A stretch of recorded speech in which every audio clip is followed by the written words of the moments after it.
여러분 안녕하십니까? 이어서 광주 MBC 뉴스데스크입니다. 지리산 일대에서 일제에 맞서 싸우다 일본군에 의해 잔혹하게 살해된 조선시대 의병장들의 명단이 107년 만에 공개됐습니다. 전남 지역 의병장 8명도 포함돼 있어서 모두 처참하게 살해됐다고 하는데요. 송정근 기자가 취재했습니다. 일산의격이 이루어진 지 2년 후, 그리고 3.1운동이 일어나기 12년 전인 1907년은 전국에서 격렬한 항일 무장투쟁이 이어지던 시기였습니다.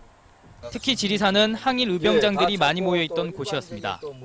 무기가 부족한 의병들이 유격전투를 벌이기에 안성맞춤이었기 때문입니다. 하지만 의병들은 일본군에 의해 잔혹하게 살해됐습니다. 그때의 일본군 기록이 경남 지역 향토사학자인 정재상 씨에 의해 발굴됐습니다. 일본군 14연대의 기록에 따르면 일본군이 적개라고 묘사하는 손학군 의병장은 곡성 출신이라고 돼 있습니다. 의병 150여 명을 지휘하며 항일운동을 벌이다 체포된 뒤 머리를 박살내 살해했다고 돼 있습니다. 다 자살로 했다. 일반적으로 그리 많이 그냥 상투적인 용어입니다. 일본 놈들이 쓰는 용어가. 기둥에 머리를 부딪혀 충돌해가지고. 아버지와 함께 항일운동을 하던 한평 출신 이정섭 의병장도 군자금을 모집하던 중 일본군에게 잡혀 총살됐습니다. 이렇게 항일운동을 벌인 전남 출신 의병장 8명은 일본군에게 체포돼 잔혹하게 살해됐습니다. 그동안 세상에 알려지지 않았던 의병장의 존재는 토지주택박물관에 보관돼 있다 107년 만에야 세상에 빛을 보게 됐습니다.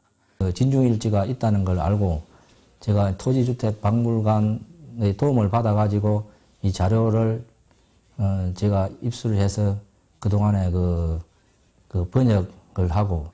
정 씨는 이번에 발굴해낸 의병장 41명에 대해 국가보훈처에 서훈 신청을 냈지만 유족 확인 등이 어려워 유공자 인정에 어려움이 예상됩니다. 이번에 밝혀진 의병장들은 후손이나 유족을 찾기도 힘든 상황입니다. 의병장 대부분이 젊은 나이에 일본군에 의해 죽임을 당했기 때문입니다. 주권을 빼앗긴 나라를 위해 목숨을 걸고 투쟁을 했던 선조들의 희생이 이제라도 인정을 받을 수 있을지 주목됩니다. MBC 뉴스 송정근입니다. 3.1절을 맞아 순국 선열을 기리는 추모 행사가 곳곳에서 펼쳐졌습니다.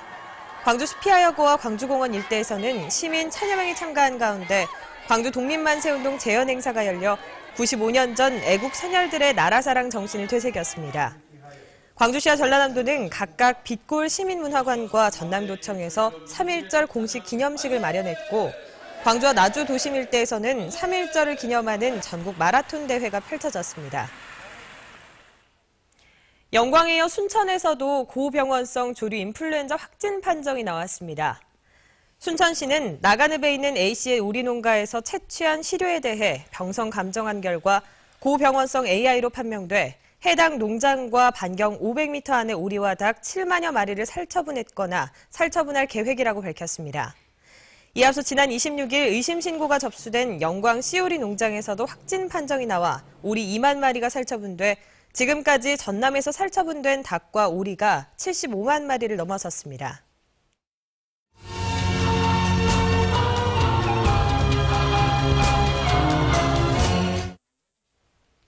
젊은 농업인의 꿈과 희망을 들어보는 연속 보도. 오늘은 미나리와 흑토마토 농사를 짓는 귀농 2년차 농부를 만나봅니다.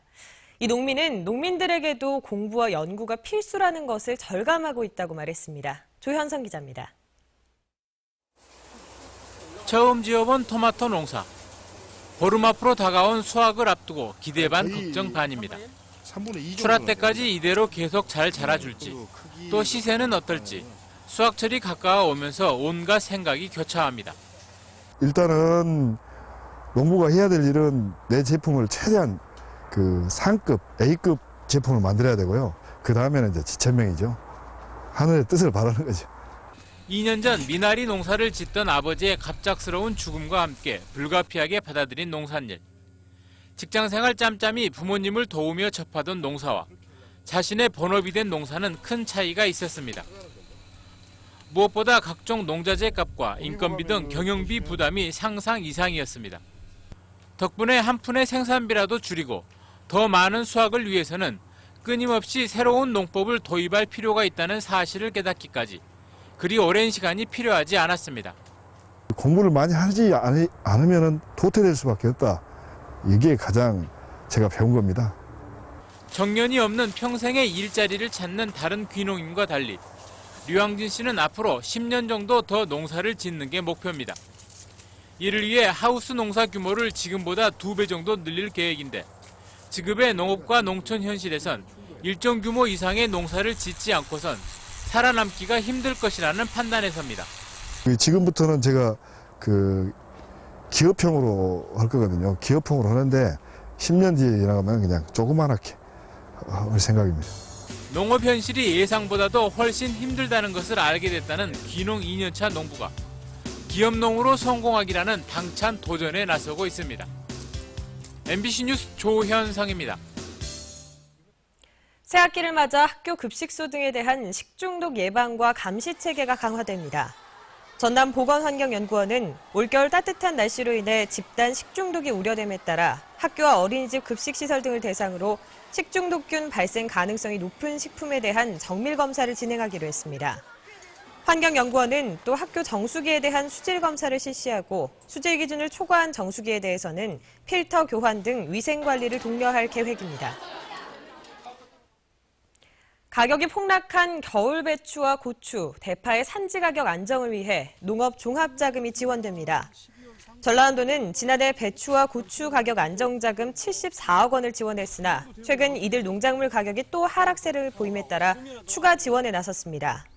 지원 조건은 개인은 1억 원, 법인은 2억 원 한도 내에서 융자 지원하며 이자 3% 가운데 2%를 전라남도가 보전해줍니다.